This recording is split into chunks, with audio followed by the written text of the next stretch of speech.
many women I help will have helped. You basically, how much time do you have for a relationship in your life? They're so busy in their career that there really isn't that much time in the relationship. That's one, to have a relationship. And two is they don't focus on the quality of relationships, like friendships, having lots of other friendships, a social life which is rich and fulfilling, separate from their work life, which can also be rich and fulfilling, but it does trigger different kinds of hormones. It triggers hormones of independence, self-reliance, and competence and so forth, and those are all good. That tends to be linked to testosterone. And just as a little note, one of the differences between the male physiology and the female physiology, well, there are many, many, one of them, which is very significant, is your average male has 30 times more testosterone than women. And it's testosterone, which is the hormone that helps lower stress in a man's body. The hormone that lowers stress in a woman's body is oxytocin. Now, why is lowering stress so important if you're looking to have a long-lasting, loving relationship? Is that when women have lots of oxytocin in their body is producing massive amounts of pheromones, which makes them very attractive. Pheromones is a scent that you don't consciously smell, but men have a little extra 2 flaps up in the top of their nose just to detect pheromones, which creates a sexual attraction, a sexual interest in women. And of course, one of the differences between men and women is that women generally feel an attraction mentally, like this man is curious, he's interesting to me, I find him someone I admire, I'd like to get to know him.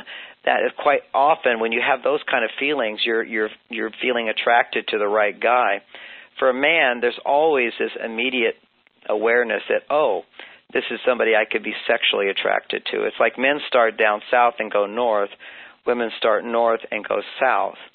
And for many women who I've counseled who have said to me, why is it that every man I get involved with is either married, it finds out he's married, or he's not available, he has some big problem, he doesn't want to make commitments? It's because there's a part of us that can intuitively sense, quite often, the availability of a partner. And when a man is not available, it can trigger sexual feelings inside of a woman, as opposed to when a man is available, it doesn't immediately trigger sexual feelings.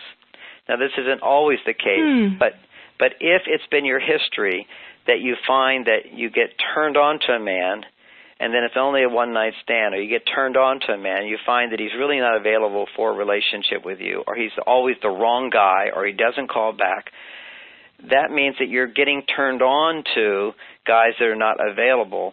That's a signal. Don't go out with guys if you feel turned on to them right away.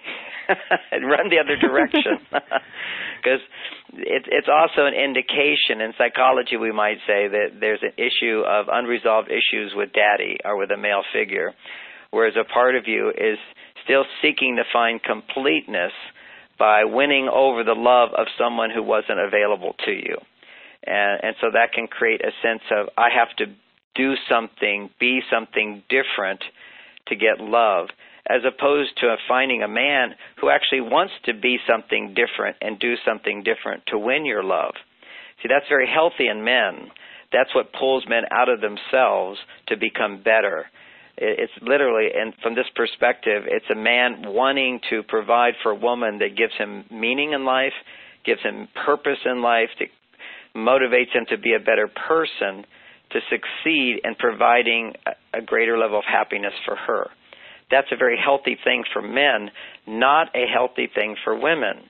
Women's primarily motive in a relationship is to find somebody who makes her feel safe to be herself, someone who provides some form of support, self-motivated form of support to provide safety and happiness for her. That's the best motive coming from a man.